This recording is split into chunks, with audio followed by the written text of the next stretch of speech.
start our next lecture, that is lecture number 2, in which we have to talk about theories of international business.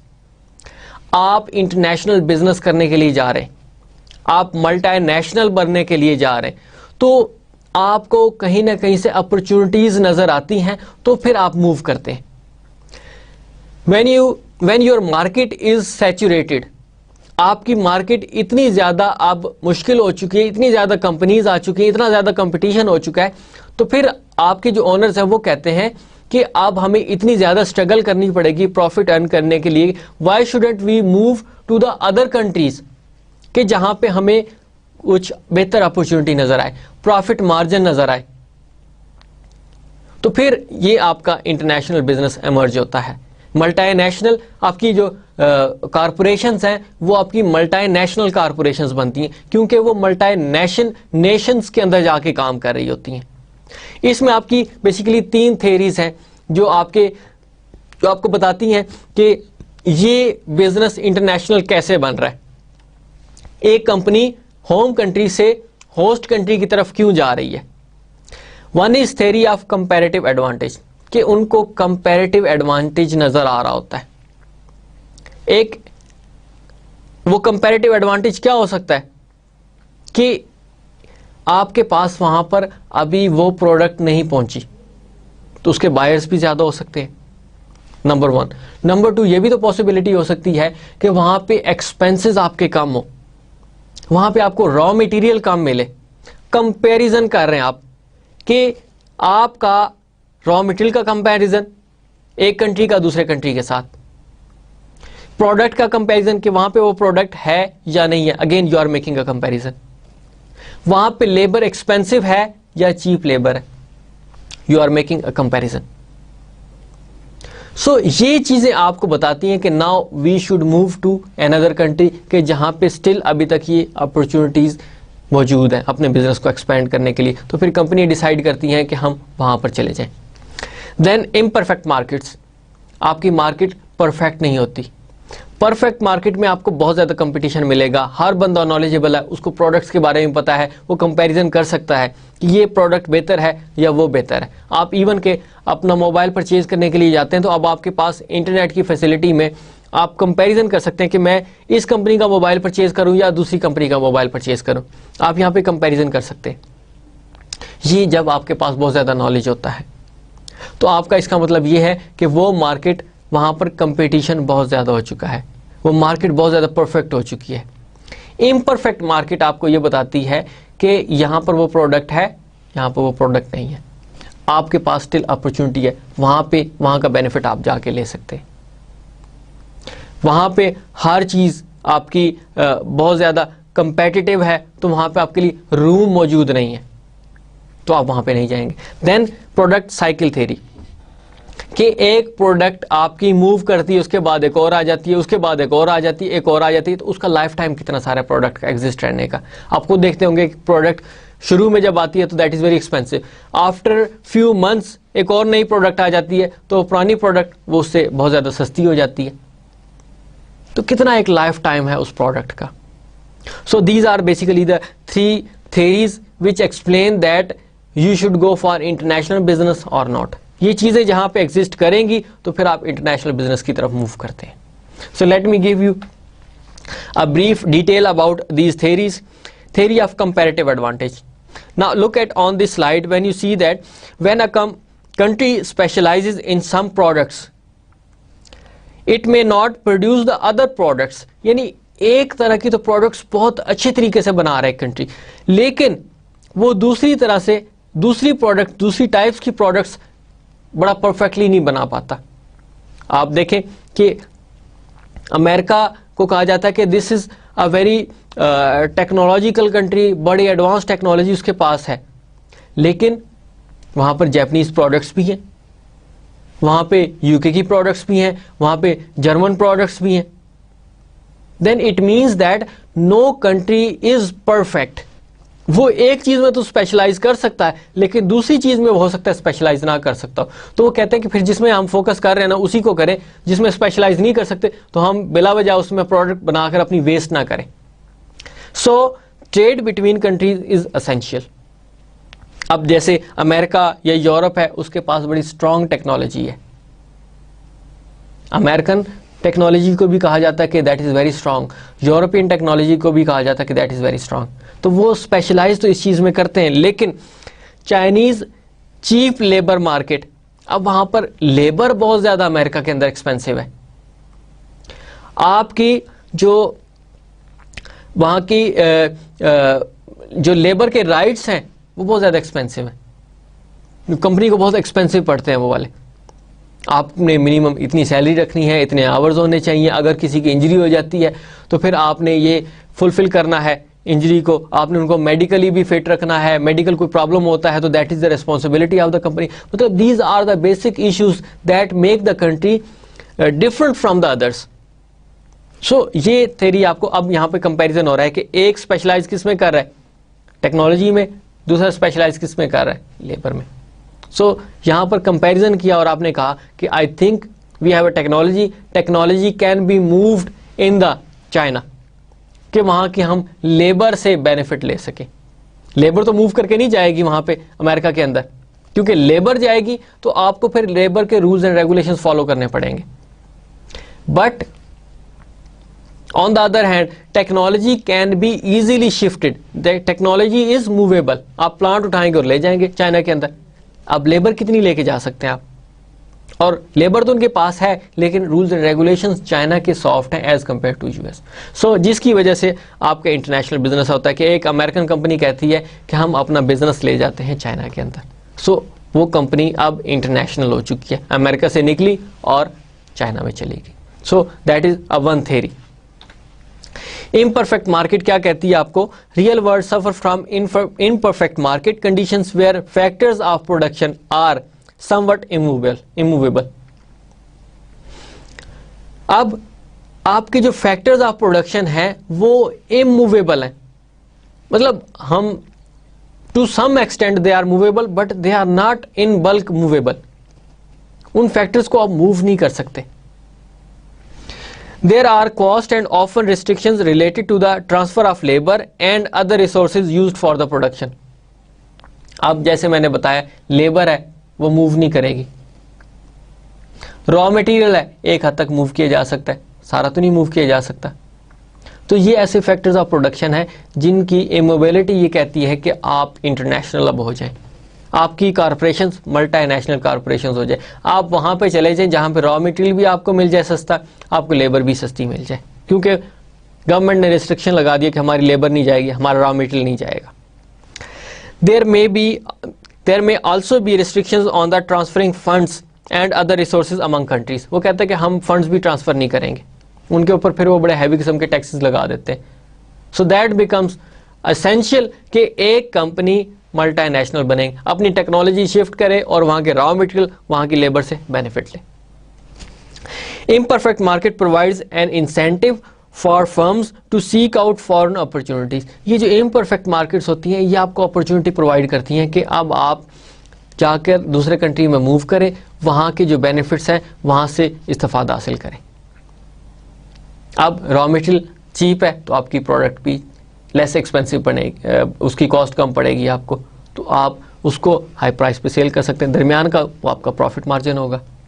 आपकी labour cheap है, सस्ती labour है आपकी, तो आप वहाँ की लेबर से काम लें और जो दरमियान में प्रॉफिट मार्जिन अपना इंक्रीज करें। प्राइस बेशक सेम रखें, सेल प्राइस आपकी सेम रहे, लेकिन आपको वो कॉस्ट कम बेयर करनी पड़ती है, तो वो जो कॉस्ट है वो आपका प्रॉफिट मार्जिन ऐड होता जा रहा है उसमें। सो that is also a second theory which shows when you have imperfect market, imperfect market will provide you an opportunity to go and work over there। तो आपकी कॉर्पोरेशंस अब मल्टीनेशनल कॉर्पोरेशंस बन गई हैं।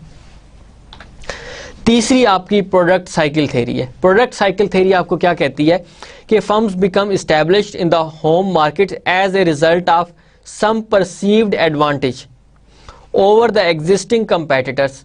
कुछ आपके परसीव्ड एडवांटेजेस होते हैं कि जो आपको आपके एग्जिस्टिंग कंपेटिटर से बेहतर कर देते हैं, such as a need by market for at least one more supplier of the product।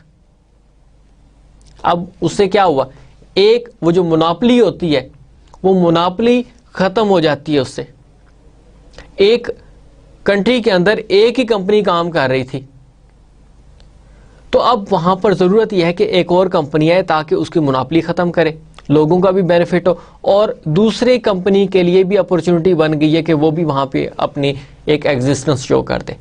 अब पहले एक कंपनी सिर्फ वहां पे अर्न कर रही थी। अब जैसे टेलीकम्युनिकेशन की एग्जांपल ले लें आप, कि पहले आपके पास एक पॉकटेल कंपनी थी और उसने आपकी रोमिंग के भी चार्जेस लिए, आपको 5 to 6 रुपीज की कॉल भी, आपको इवन के स्टार्ट में 10 रुपीज की पर मिनट कॉल पड़ती थी। अब जो सुनता है उसको भी कॉल चार्जेस पड़ते थे। अब खुद सोचें कि इसका कितना बड़ा डिसएडवांटेज था कि एक मोबाइल कंपनी पॉकटेल जिसने कितना अर्न किया होगा। अब उसके बाद फिर मोबिलिंक इमर्ज हुआ, उसने अपना बिजनेस स्टार्ट किया। फिर आप जीएसएम की तरफ आए। जीएसएम में आप मोबाइल इजीली चेंज कर सकते थे, सिम निकालें और दूसरे के अंदर सिम डाल के मोबाइल यूज करना शुरू कर दें। अब दरमियान में मोबिलिंक ने अर्न करना शुरू कर दिया। तीसरी, फिर उन्होंने देखा कि यहां पर एक और अपॉर्चुनिटी हमारे पास अवेलेबल है, सिर्फ दो यहां पे कंपेटिटर्स हैं। तो तीसरी कंपनी देखती है कि हम भी यहां पर अपना बिजनेस स्टार्ट कर सकते हैं।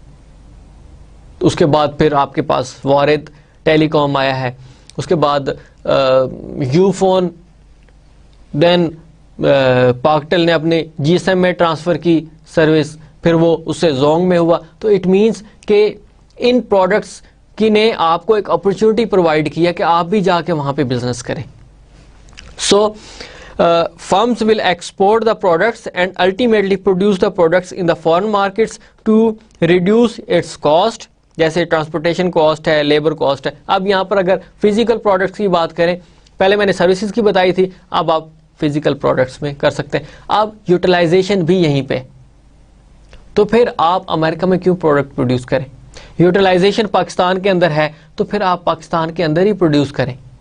अब आपको मैं बताऊं कि कंपनी जो होती हैं अब वो इस कॉन्सेप्ट की तरफ आ रही हैं कि मेड इन खत्म कर दिया जाए, मेड बाय स्टार्ट कर दिया जाए। मेड इन पाकिस्तान थोड़ा सा रिलक्टेंट होंगे कि क्या ये प्रोडक्ट ठीक होगी कि नहीं होगी।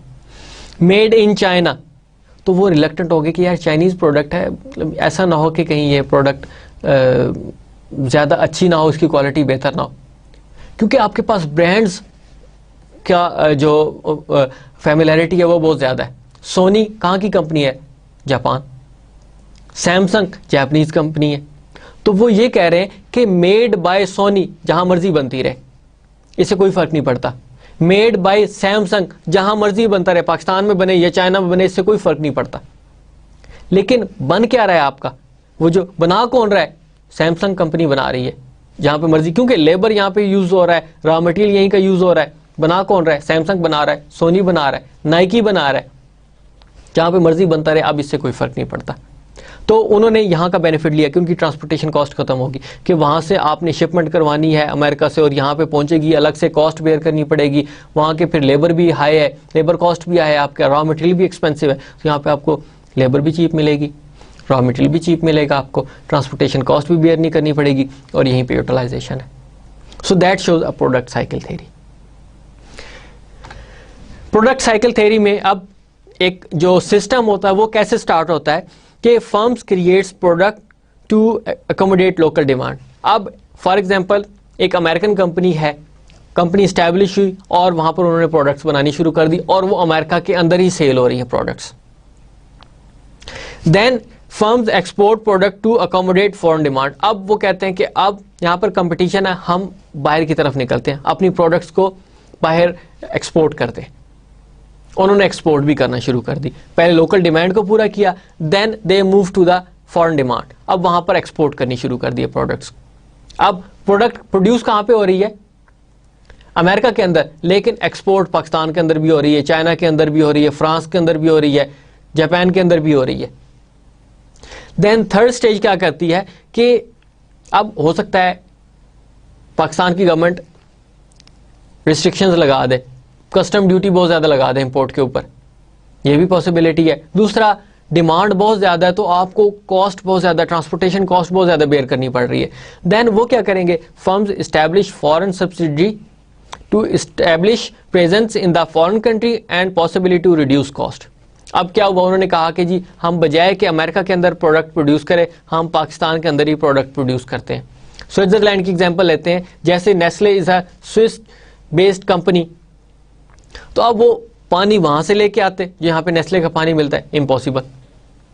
अगर वहां पे करते तो उनको ट्रांसपोर्टेशन कॉस्ट बहुत ज्यादा बेयर करनी पड़े। उनके जूसेस हैं, बेवरेजेस हैं, उनकी योगर्ट है, उनकी ब्रायता और पता नहीं कितनी प्रोडक्ट लाइंस हैं, अगर वो वहां से एक्सपोर्ट करते तो बहुत डिफिकल्ट हो जाता उनके लिए, उनको कॉस्ट बहुत ज्यादा बेयर करनी पड़ती, तो यहाँ पे तो वो हाई प्राइस में सेल ही ना होती। Then they thought that we should also establish a company in Pakistan, वो यहाँ पे प्रोड्यूस करे। अब रॉ मटेरियल भी यहीं से लिए जा रहा है, लेबर भी यहीं से ली जा रही है, और यहाँ पर प्रोडक्ट्स को सेल आउट किया जा रहा है। अब मार्केट भी उनकी यही है।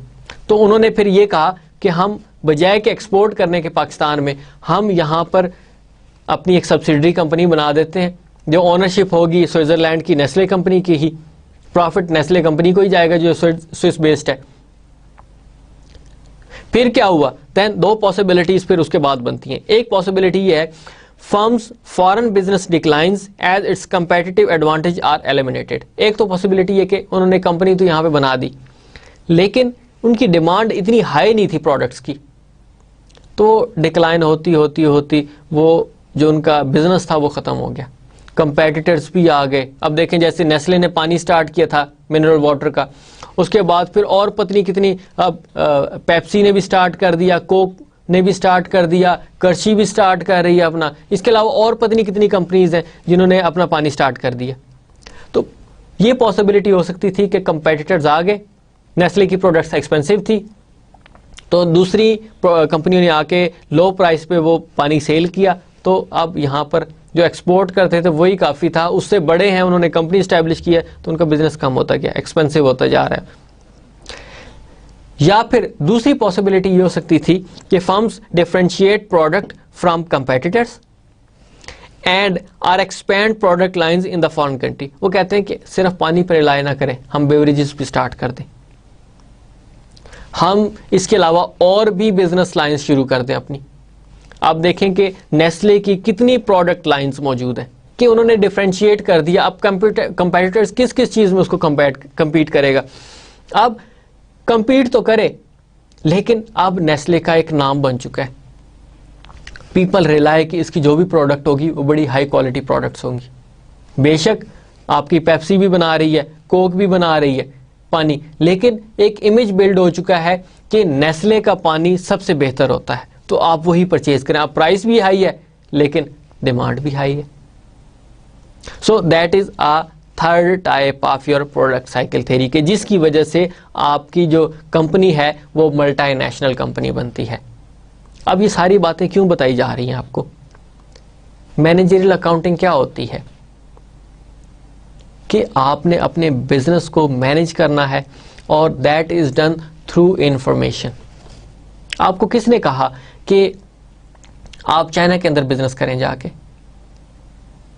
आपको किसने कहा कि पाकिस्तान के अंदर बिजनेस करें? कौन सा बिजनेस करें? ये बिजनेस क्यों किया जाए? आपका अपने मुल्क में एक डिमांड पूरी हो चुकी है, आपको किसने बताया? अब आपने डिसीजन ये लिया कि हम अब पाकिस्तान के अंदर जाते हैं, वहां पे बिजनेस करते हैं, हम चाइना के अंदर जाके बिजनेस करते हैं। आपको ये किसने कहा? ये आपके इंटरनल डिसीजन मेकिंग है, that is done through management accounting, कि आपको इंफॉर्मेशन प्रोवाइड की जा रही है, उस इंफॉर्मेशन की बेस पर आप डिसीजंस ले रहे होते हैं। सो इंटरनेशनल बिजनेस के जो मेथड्स हैं वो कौन कौन से हो सकते हैं, ये तो आपको थ्योरीज बता रही हैं कि क्यों आप बिजनेस में इंटरनेशनल बिजनेस की तरफ जाते हैं। आपकी कंपनी ठीक है पाकिस्तान के अंदर काम कर रही थी, अब वो इंडिया के अंदर क्यों काम करना चाहती है? आपको ये भी पता चल गया कि आपको वहाँ पे अपॉर्चुनिटीज़ नज़र आई हैं, तो आप वहाँ पे बिजनेस करने जा रहे हैं।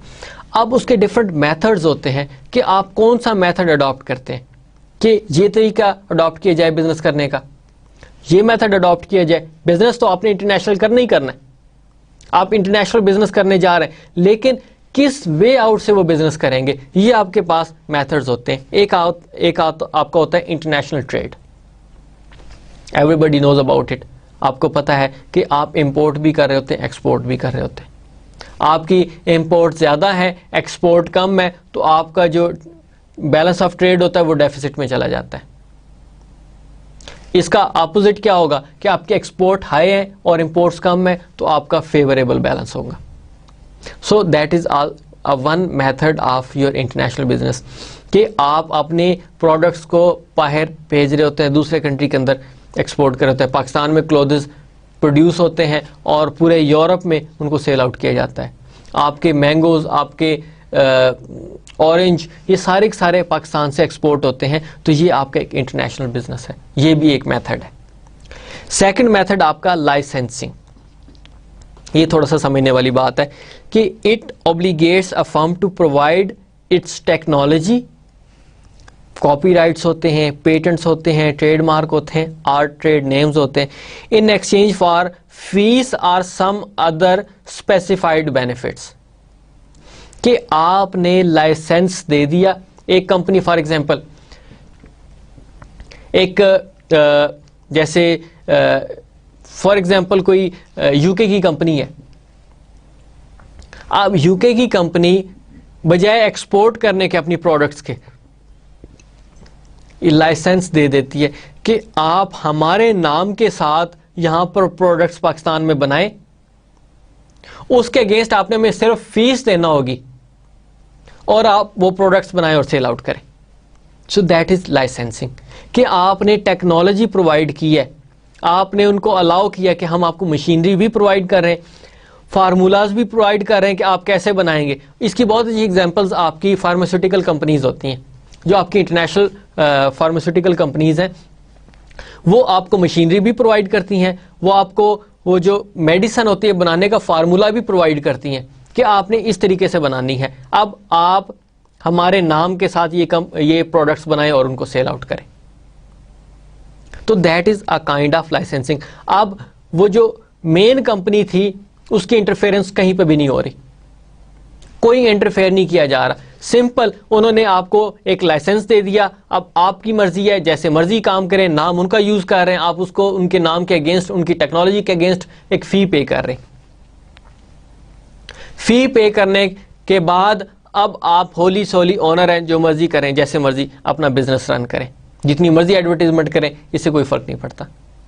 आपको उन्होंने टेक्नोलॉजी दे दी, अब आप प्रोडक्ट्स भी खुद बना रहे हैं, उसी फार्मूले के थ्रू बना रहे हैं। कोई आप पे क्लेम नहीं कर सकता कि आपने हमारा नाम यूज किया, कोई आपको क्लेम नहीं कर सकता कि आपने हमारे जो टेक्नोलॉजी है उसको यूज किया है, फार्मूलाज को यूज किया है, हमारा नाम यूज किया है, क्योंकि आप उसके अगेंस्ट उनको फी दे रहे हैं।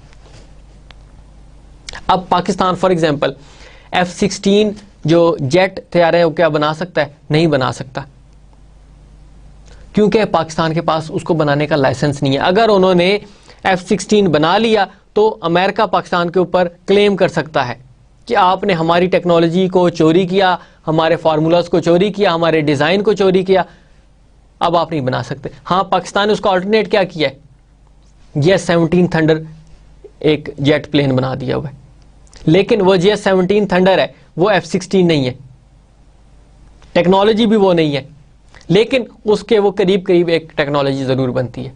तो पाकिस्तान F-16 नहीं बना सकता। So third type of business is your franchising, कि एक कंपनी दूसरे को अपना नाम दे देती है कि आप हमारे नाम के साथ ये बिजनेस कर लें, लेकिन प्रोडक्ट्स हम आपको खुद प्रोवाइड करेंगे। अब वो जो एक शॉप बनी होती है, उसके ऊपर लिखा होता है फ्रेंचाइज। अब उसमें आपके पास जो प्रोडक्ट्स होंगी वो मेन कंपनी की ही होंगी, नाम उस कंपनी का ही होगा, और आपको बनाने की इजाजत नहीं है, बनाकर वो मेन कंपनी ही देगी आपको। ये भी एक तीसरी टाइप है बिजनेस करने की, इंटरनेशनल बिजनेस की, कि एक अमेरिकन कंपनी ने पाकिस्तान में कहा कि हम यहां पर बिजनेस करना चाहते हैं, लोगों ने कहा कि हम आपकी फ्रेंचाइज परचेज करते हैं, तो फ्रेंचाइज परचेज की। अब सारी की सारी प्रोडक्ट्स वो अमेरिकन कंपनी ही बनाकर दे रही है, लेकिन यहां पर कोई चीज भी प्रोड्यूस नहीं हो रही, वो आएगी वहीं से ही। मेन फ्रेंचाइजिंग और लाइसेंसिंग का फर्क ये है कि लाइसेंसिंग में आपको खुली छुट्टी है, आप खुद बनाए प्रोडक्ट्स, जितनी दिल करता आप प्रोडक्ट्स बनाए, अपनी मर्जी से बनाए, लेकिन लाइसेंसिंग में आपको प्रोडक्ट बनाने की इजाजत नहीं है। वो आपको मेन कंपनी ही देगी जिसने आपको फ्रेंचाइज दी है। So it obligates a firm to provide a specialized sales और services strategy, sales, specialized sales or service strategy, support, assistance and possibility and initial investment in the franchise in exchange for a periodic fees। ये फर्क होता है आपका। अब यहां पर technology provide की जा रही है आपके पास, और यहां पर आपकी ये स्पेशलाइज्ड सेल्स है। वहां पर आप बनाकर सेल कर सकते हैं, लेकिन यहां पर आपने सिर्फ सेल करनी है, यहां पर बना नहीं सकते आप प्रोडक्ट को। So that is a third type of international business. Then joint ventures, इसकी बहुत अच्छी एग्जांपल्स हमारे पास सोनी और एरिक्सन की है, और भी इसके अलावा बहुत सी एग्जांपल्स मौजूद हैं कि एक कंपनी एक प्रोडक्ट को बनाने के लिए दूसरी कंपनी के साथ मिलकर एक एग्रीमेंट करती है कि हम इस प्रोडक्ट में एक बहुत अच्छी इनोवेटिव किस्म की टेक्नोलॉजी ऐड करते हैं। अब सोनी के पास एक टेक्नोलॉजी थी, एरिक्सन के पास एक टेक्नोलॉजी थी, तो दोनों ने मिलकर एक बहुत अच्छी प्रोडक्ट बना दी। दोनों डिफरेंट कंट्रीज थे जिनकी ये कंपनियां थी, दोनों ने मिलके एक बेहतर चीज बना दी। अब a joint venture is a venture that is jointly owned and operated by 2 और मोर फर्म्स। 2 डिफरेंट जो कंपनीज थी उन्होंने मिलके एक जॉइंट वेंचर किया और उसकी बेस पे अपना बिजनेस स्टार्ट कर दिया। ये आपकी 4th form of international business है कि ये भी एक तरीका हो सकता है कि आप इंटरनेशनल बिजनेस करें। Then 5th type of international business is acquisition of existing operations। वो क्या होगा कि आपने फॉर एग्जांपल एक यूएस बेस्ड कंपनी है, वो पाकिस्तान में अपना बिजनेस करना चाहते हैं, तो वो यहां पर देखेंगे कि कोई ऐसी कंपनी है जो हमसे मिलता जुलता काम कर रहे हो। उन्होंने देखा कि एक कंपनी यहां पे काम कर रही है और हमसे मिलता जुलता ही काम कर रहे हैं, तो वो उसके ओनर्स को उनकी जो ओनरशिप है उसके अगेंस्ट पेमेंट करके उसकी जो ओनरशिप है वो ले लेंगे। अब वो अपनी मर्जी से काम चलाएंगे। अब ऑपरेशंस ऑलरेडी चल रहे थे, उन्होंने ऑपरेशंस को अक्वायर कर लिया। That shows a firm can also penetrate foreign markets by establishing new operations in the foreign countries to produce and sell their products. Acquisition allows firms to have full control over the foreign businesses and to quickly obtain a large portion of foreign market shares। अब इसकी हम banks की examples भी देख सकते हैं कि कोई फॉरेन बैंक आए और पाकिस्तानी बैंक को अक्वायर कर ले, उनके शेयर होल्डर्स को पेमेंट करे और उसकी ओनरशिप ले ले। अब फॉरेन बैंक आया, उसने कहा कि बजाय कि मैं नहीं यहां पे ब्रांचेस ओपन करूं, तो बेहतर ये नहीं है कि यहां पे ऑलरेडी अकाउंट्स होल्डर्स भी मौजूद हैं उस बैंक के, तो मैं वो बैंक इतना अच्छी पोजीशन में भी नहीं काम कर रहा, तो मैं उनके शेयर होल्डर्स को पेमेंट करूं और उसकी ओनरशिप ले लूं, अब अपनी मर्जी से वो काम करूं और मेरे नाम के साथ अब वो बिजनेस वहां पे चलता रहेगा। तो आपने कुछ नहीं किया, ब्रांचेस ऑलरेडी थी, ब्रांचेस में एम्प्लॉयज ऑलरेडी थे, उन्होंने कुछ भी नहीं किया, जस्ट उन्होंने ये किया कि उसके ओनर्स को पेमेंट की और उसकी ओनरशिप ले ली, कंपनी की उस बैंक की ओनरशिप ले ली। Then establishing new foreign subsidiaries. अब उन्होंने देखा कि यहां पे जो ऑलरेडी बिजनेस चल रहा है वो हमारे बिजनेस से रेलेवेंट नहीं है, उसके ऑपरेशंस हमारे बिजनेस ऑपरेशन से बेहतर नहीं है, तो फिर क्या किया, अमेरिकन कंपनी ने आके पाकिस्तान में नए तौर पे बिजनेस स्टार्ट किया कि अब जैसे हीनो सिर्फ बसेस चलाती है, अब BMW अगर पाकिस्तान में काम करना चाहे तो वो हीनो बस के ओनर्स को, जितने भी उसके शेयर होल्डर्स हैं पाकिस्तान में, उनको वो अक्वायर नहीं करेंगे क्योंकि वो बसेस बनाते हैं और BMW कारें बना रही है। तो फिर वो कहेंगे कि हम यहाँ पे अपना एक नया बिजनेस स्टार्ट करते हैं। अब होंडे कंपनी पाकिस्तान में आई थी तो वो उसने किसी कंपनी को अक्वायर नहीं किया, किसी कंपनी के शेयर होल्डर से शेयर्स परचेज नहीं किए कि मैं अपनी मर्जी से यहाँ पे और अपने नाम के साथ बिजनेस स्टार्ट कर दूं, बल्कि उन्होंने कराची के अंदर अपना एक प्लांट लगाया। सो that is establishing new foreign subsidies कि उन्होंने अपनी नई यहाँ पे कंपनी बनाई और उसके बाद उन्होंने अपना बिजनेस स्टार्ट कर दिया। Establishing new subsidies may be preferred to foreign acquisitions because the operations can be tailored exactly to the firm's needs। कि बाहर की कंपनी अपनी जो उनकी रिक्वायर्ड प्रोसीजर्स होते हैं उसके मुताबिक काम कर सकते हैं, तभी वो नई कंपनी यहाँ पे बनाते हैं। अब नेस्ले ने यहाँ पे नेस्ले पाकिस्तान एक नई कंपनी बनाई आके, ऑनरशिप नेस्ले की थी कंपनी पाकिस्तान में बनाई पाकिस्तान के कानून के मुताबिक, ओनरशिप नेस्ले स्विट्जरलैंड के पास ही है। So these are the basic 6 methods of international business, कि ये आपके 6 मेथड्स हैं जो आपके इंटरनेशनल बिजनेस को बताते हैं कि आपने बिजनेस करना है तो कौन सा मेथड हो सकता है। So we have gone through basically 6 methods. आपके पास ट्रेड है जिसमें आपके पास एक्सपोर्ट इंपोर्ट होती है, इसके थ्रू आप बिजनेस करते हैं।